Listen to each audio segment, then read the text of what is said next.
Good morning to one and all present here. I am Aishwarya. I am from Team CLIMAFIX. So now we are beginning with the session, inside session, low carbon materials.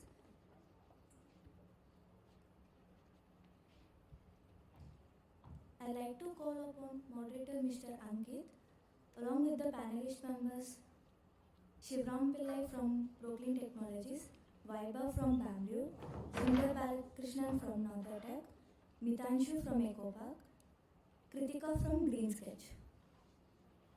Good morning, all of you, and it's an honor to be here and to be sitting amongst a bunch of climate entrepreneurs trying to solve for different facets of the climate industry.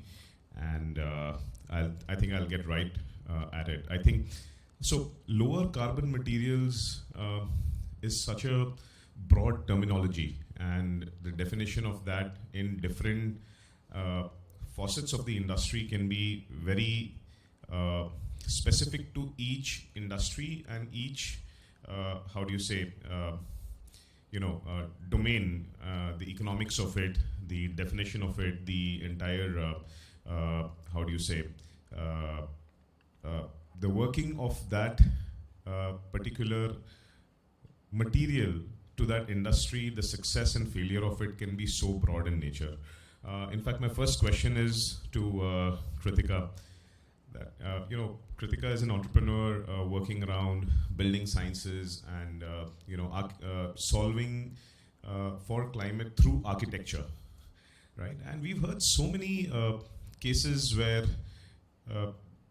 there is an airport that is getting LEED certified. There is a building, a 5-star hotel constructed with LEED certification.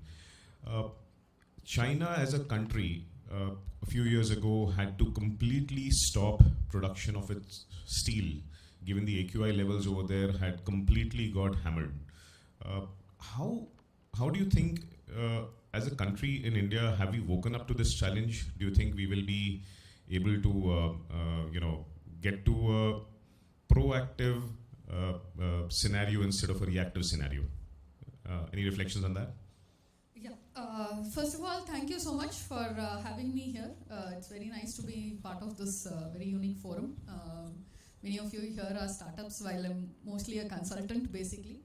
So I hope I can bring a different perspective, especially to your question. So one of the, what you have listed is actually a major challenge right now. That is, are we going the same route that China has gone? Are we going to fall into the same pit? There is a good part to it and there's a bad part to it. The good part is that our mindset is different. The market, the way it behaves in India, the way we treat our people is much different than what happens in China. So hopefully we are not headed the same way. But the other part is that we are running behind the economy, I feel. Whenever you talk about sustainability in any situation, you might all have heard about what is known as the 3 pillars of sustainability, which is people, planet, and profit. That's very simple. And everyone talks about the profit part of it, which becomes very important. The values become very important, but the people and the planet kind of get left behind. And I think right now in this forum, we are trying to find that sweet spot in the center where we connect the 3 as a triangle and find it. The challenges from, especially since I'm in the construction industry, I can only speak about that part. The major challenges in the construction industry is continuous technology adoption. Even if you were to come up with a very fantastic technology which works and it is going to save our planet and everything, how can it be adopted at a very base level? Your masons, the laborers who are constructing the building, how will they adopt this technology with whatever it is that we are talking about? If it's a construction related product, is one of the key challenges that I feel we have to address. In the adoption, so when you say the adoption of it, will it be constrained by costs? Is that one of your concerns? The cost part of it, I think it has more or less evened out now. I would not say the cost is a major hindering factor at this point of time. Maybe 5-6 years ago it would have been, but now people are more. But what about the actual technology usage. Let us say, I'll give you a simple example of, say, a brick. The mason knows how to lay a standard size of brick. If you develop something which is not in line with his ideology or what his process that he has followed, it's going to be a very big educational activity to get him to adopt another technology. That is what I'm talking about. No, fair enough. I think that's a great point, because you're right. I mean, the world is becoming flatter, and India is no longer devoid of technologies and substances that existed 5-6 years ago. But hold on to that thought. I want to come to my good friend here, Vaibhav Anand from Bamboo. Bamboo is a sustainable packaging company where they make biodegradable packaging materials for a bunch of e-commerce companies like Amazon, Flipkart, Myntra. One of the things that we keep speaking about is the entire ESG, the newfound ESG goals or aspirations of various brands today. How much of it is for glamour, or how much of it is for genuine concern for the climate, genuine concern for the ecosystem that they are contributing to? For example, there was this huge WhatsApp argument on a group that we spoke about, that the COP27 that happened in Egypt, 27. And then there was this program that was sponsored by Coca-Cola, and it seemed very ironical that someone like Coca-Cola, which contributes to a large amount of plastics, and by the way, we'll come to that a little bit later when we speak with Sundar today. But the fact that Coca-Cola was sponsoring a program to support water conservation in a region seemed very ironical to a bunch of people. But I think the very fact that they are trying to balance the ecosystem with something that they are contributing to intentionally or non-intentionally seemed quite ironical to a lot of people. How much of this compliance, ESG compliance of using eco-friendly materials is a genuine goal versus something that is being done to sort of enhance the image of the brand? Thank you, Ankit, and thank you everyone for having me here, especially Nasi sir. Well, you have put me on a tough spot to answer that question, but coming to your Egypt point, it seemed like ITC setting up a cancer hospital, right? So we know the tobacco that ITC produces. Having said that, I believe a lot of companies have become aware about the ESG goals that they have, like Amazon has a $2 billion of climate fund, which they have announced, and they have taken a lot of steps across the globe to turn green, I would say. India, they have roughly around 35 fulfillment centers, and each of them have already converted, apart from one in Guwahati, into sustainable materials, which we are a large part of it as well. So, but yes, most of the companies are still facing troubles because they are not getting out of the cost part of it, right? So, we being a very cost conservative market and a very cutthroat market that play that way, so they're still to figure out that sustainability has a larger play than the cost. It's in a longer run, sustainability plays a vital role than looking at the cost at the moment. Multiple companies have shifted to a product which is laminated with plastic internally. I don't know how many of you know, but the paper cups that we're using outside are all laminated with plastic. As a customer, you would not know. As a consumer, you would not know. But that's the fact. But there are multiple products available which could actually replace those plastics.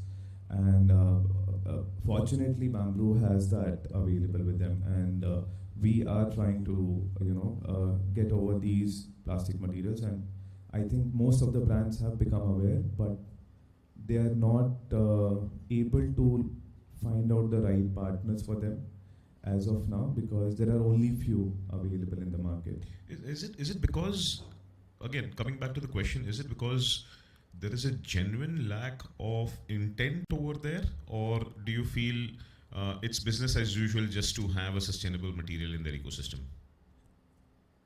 There's no lack of intent. There is an intent, absolute intent, but Right. The cost plays a very vital role there. So until you give something cost effective at this point of time, they have to think twice or thrice or 4 times over it. You better know it. Yeah. So, but yes, having said so, Amazon has picked up the material in plastic what they were buying, and in sustainable materials what they are buying today. It's 4 times up. But that's the way forward, I guess. The cost of the plastics have gone up because of the crude oil prices gone up, and the amount of microns that you require in plastic has gone up. So government is also doing a lot of their part to basically make sustainable materials adaptable for companies like all of them.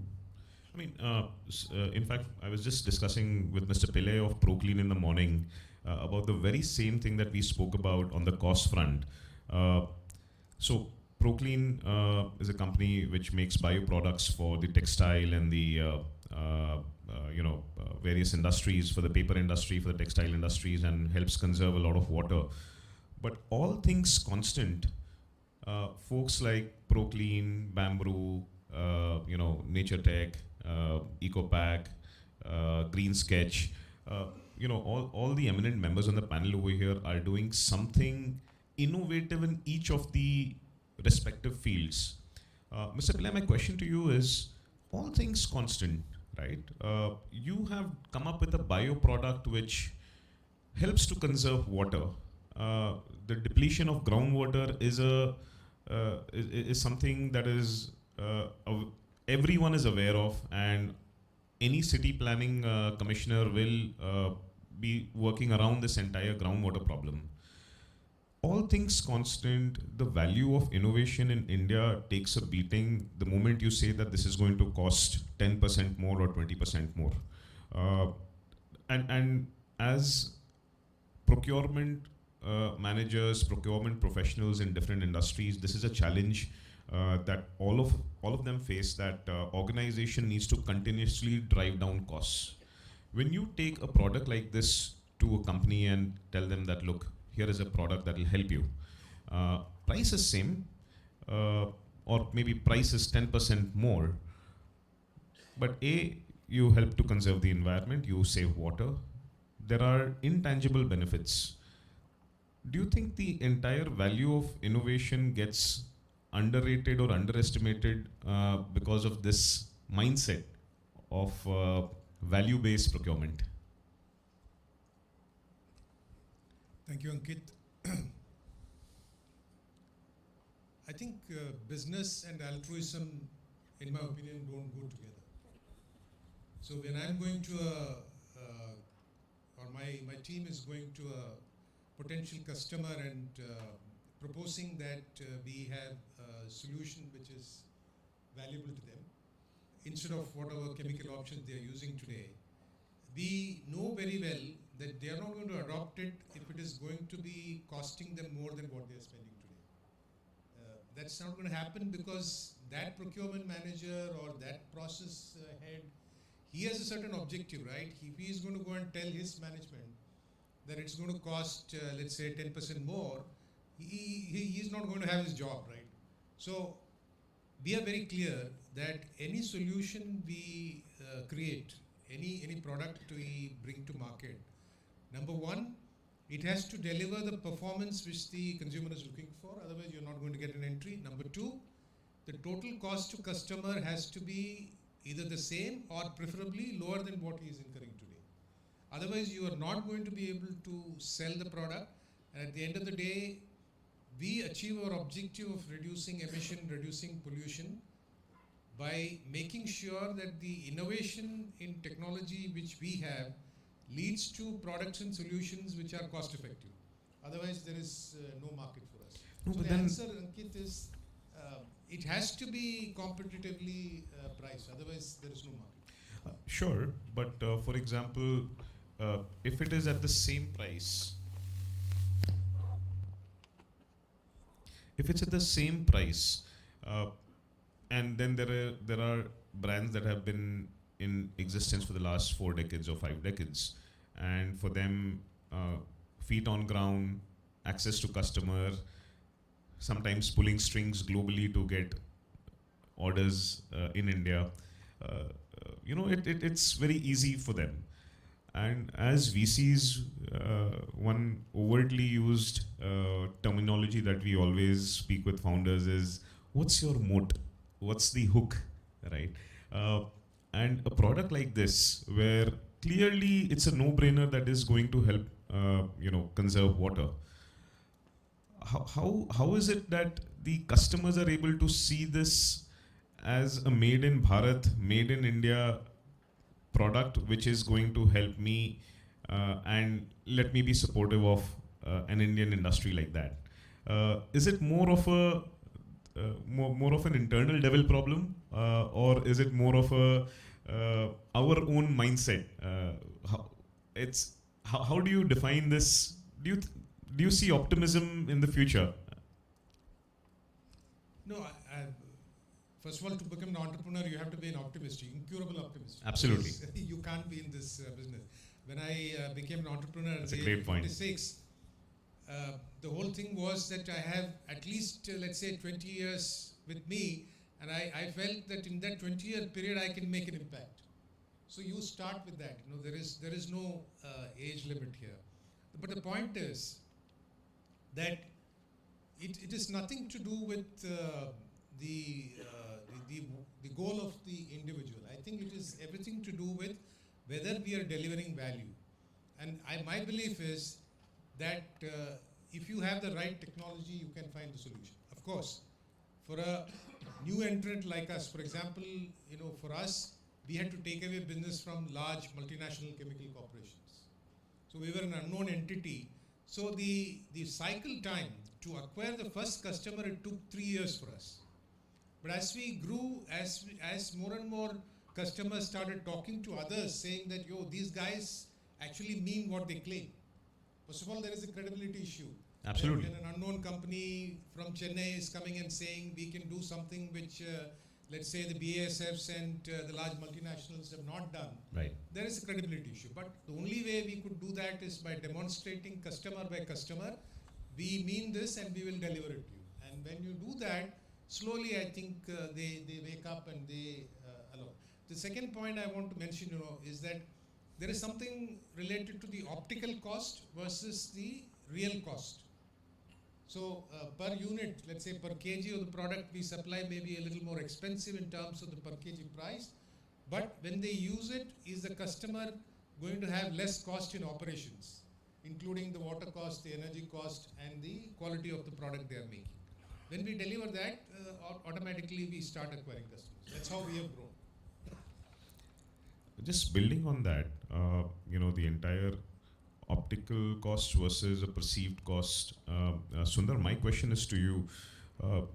Mr. Pillai spoke about the entire sales cycle of a company's product, and sometimes it can take 3 years to go and sell a concept, what we call as a concept selling. You are in an industry which by far is the epitome of concept selling, right?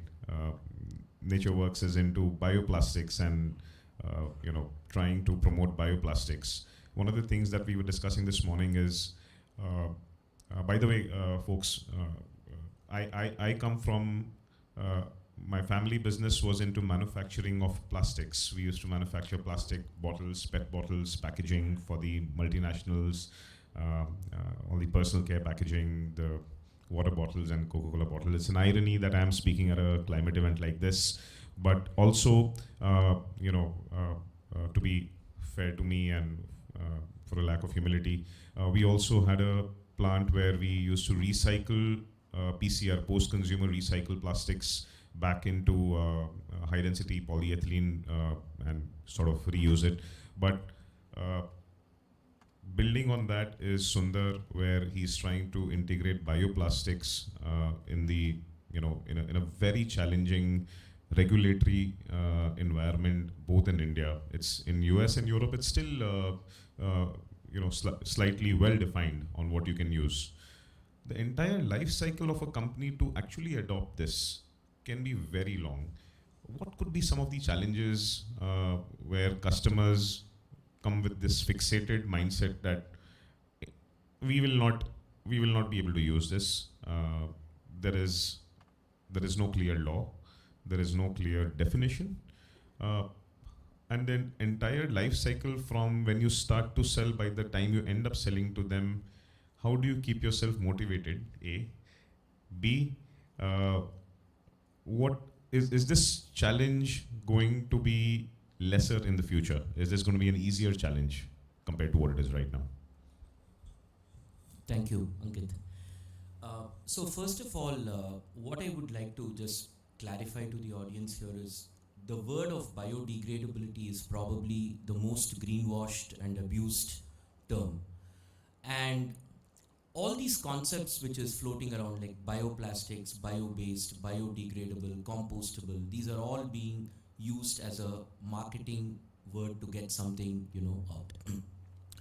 Now, having said that, essentially you're looking at two concepts. One is bio-based, and today we are on a panel of low carbon materials where we talk about how do you reduce your dependency on fossil-based feedstocks and move into a certain bioeconomy which can provide the whole value prop in terms of carbon footprint reduction or life cycle. So that's one kind of a value proposition.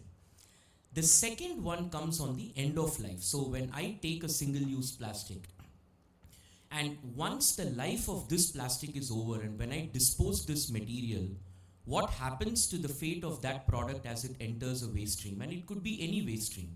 It could be soil, it could be compost, it could be anaerobic digestion. So whatever is the waste stream, does my material get completely disintegrated into its organic constituents? So that is the end of life.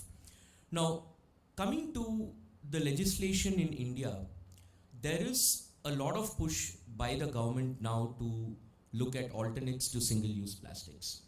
And some of this is focused on applications which are in the food service industry, which could be things like cups, plates, glasses, cutlery, some of those products.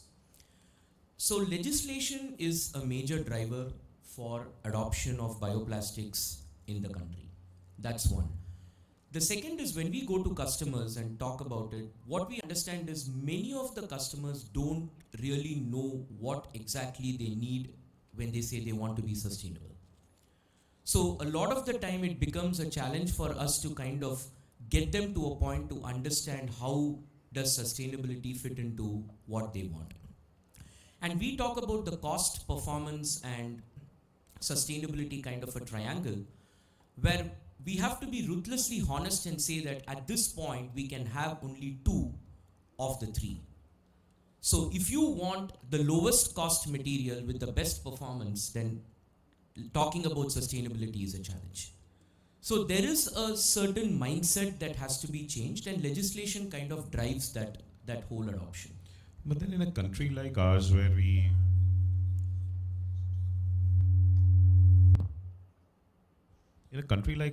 we have such a vast population, right? And legislation is one thing, but what we've seen is the success of the entire, clean city model like Indore, right? Where it's largely public driven and population driven. And yes, to a large extent, we have the municipality officers and also them driving this change. But legislation as such will perhaps help to kickstart it or trigger it. But largely it has to be driven by folks like all of us. And does education play a big part in this? When I say education, obviously your basic education, but then education, like you just spoke about it right now, the myth surrounding some of these terms that are used more to market products, biodegradable, sustainable, recyclable. I mean, for the life of me, sometimes when I read about biodegradable products, I know for sure that it cannot be biodegraded in the next 100 years. So the definition of biodegradability can differ from industry to industry, from material to material. But at a grassroots level, what do you think can be done to solve this? I mean, Mitanshu, with your journey in EcoPack, when you deal with materials like PLA and everything, do you think it's possible to drive this education? PLA has been in existence for the last 40, 50 years, right? And yet we have not found commercial application of this today, or very limited commercial application. Any thoughts around that? Actually, if you see, PLA has been into the market. It's a very old product before PET, but because of the easier, production capacities, and now they are growing. But I can say in Indian market, you can see PLA. People have removed PP lids and they have started using CPLA lids. Maybe coffee giants, F&B giants, they have started using PLA lids. So this is one segment where Indian market has accepted it and they are accepting the pricing and they are moving on to it. Because 70% of the market in India wants sustainable alternative towards single-use plastic. See, for example, you consider the day people came to know that plastic is a menace into the market, the immediately shift was from the teacups which you used to get in tea stalls were of plastic. Immediately that was a shift from there to paper cups. Absolutely, yes. So people have that awareness and people want to change. It's just that the products need to reach there. And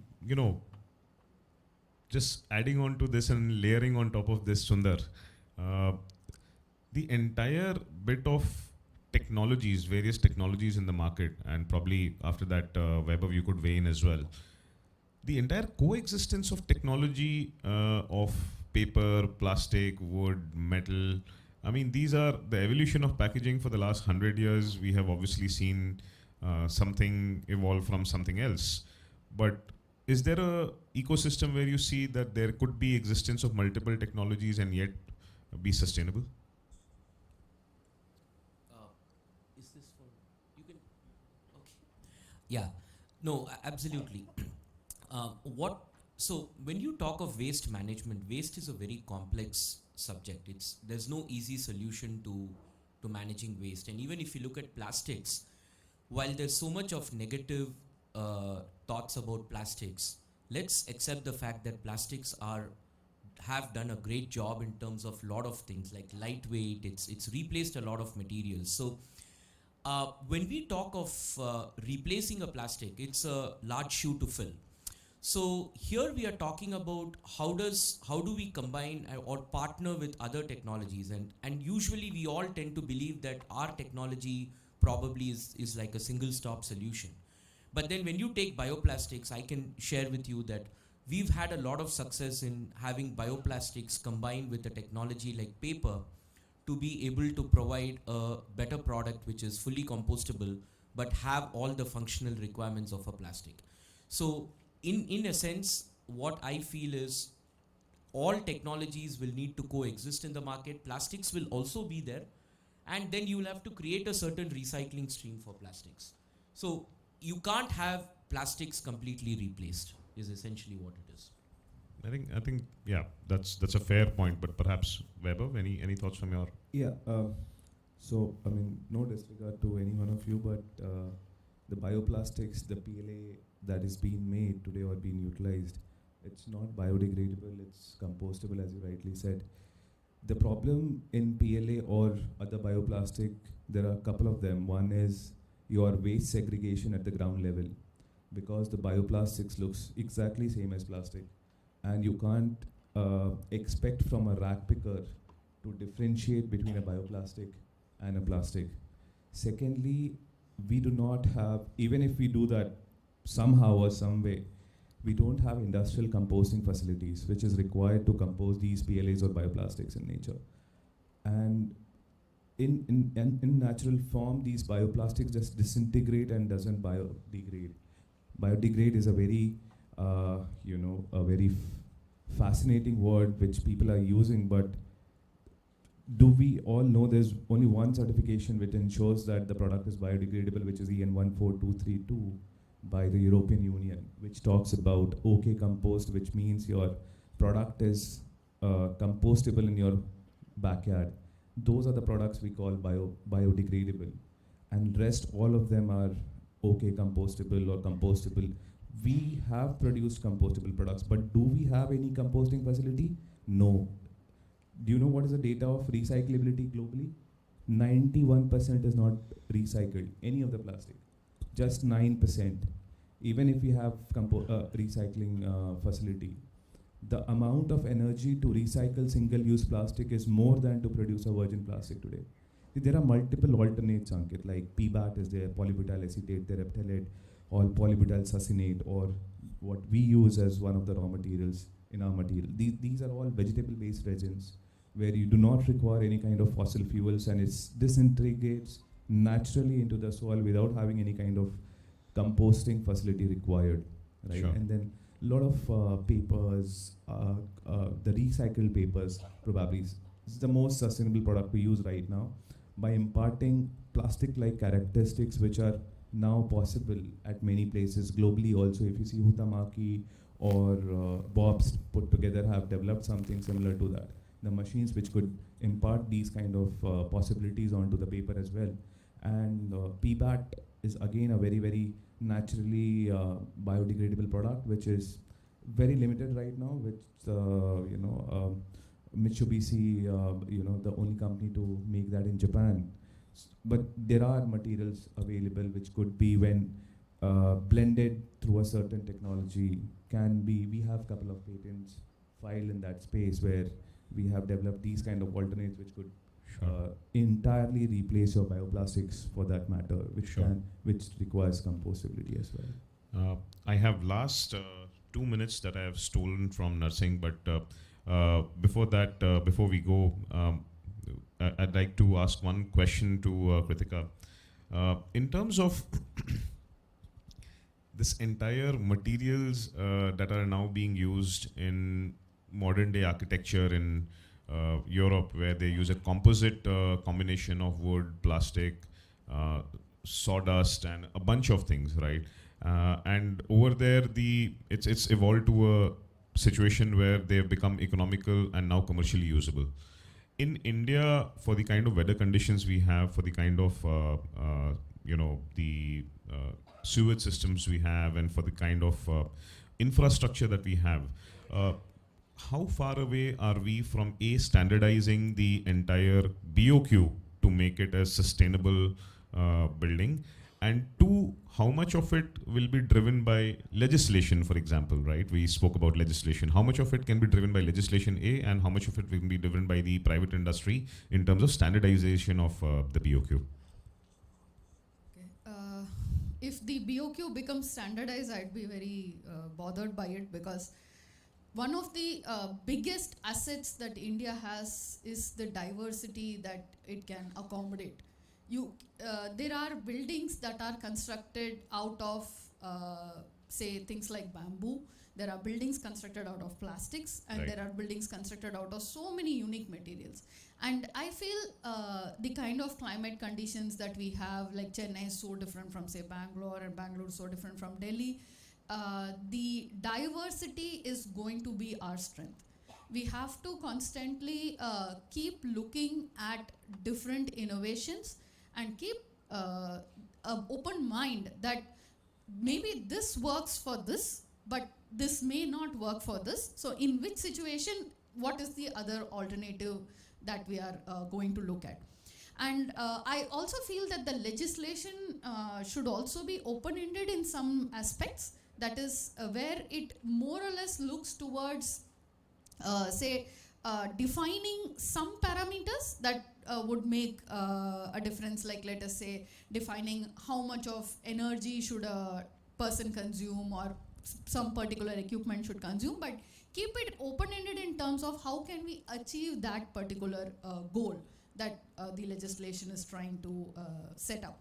So that is something that I feel So, and I That's think how it will also draws parallel with Sundar's point of coexistence of technology versus coexistence of materials in different geography, in different climate systems.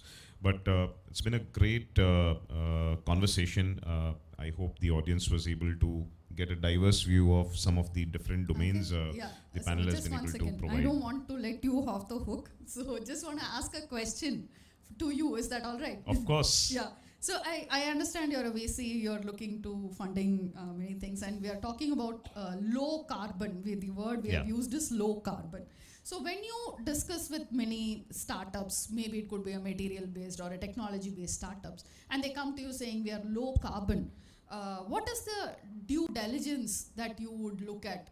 How would I say that A is low carbon compared to B, or what is happening traditionally in the market? I think it's a very subjective question, because when the moment we say low carbon see, the emissions of a low carbon material is defined very differently by different people, and especially in different industries.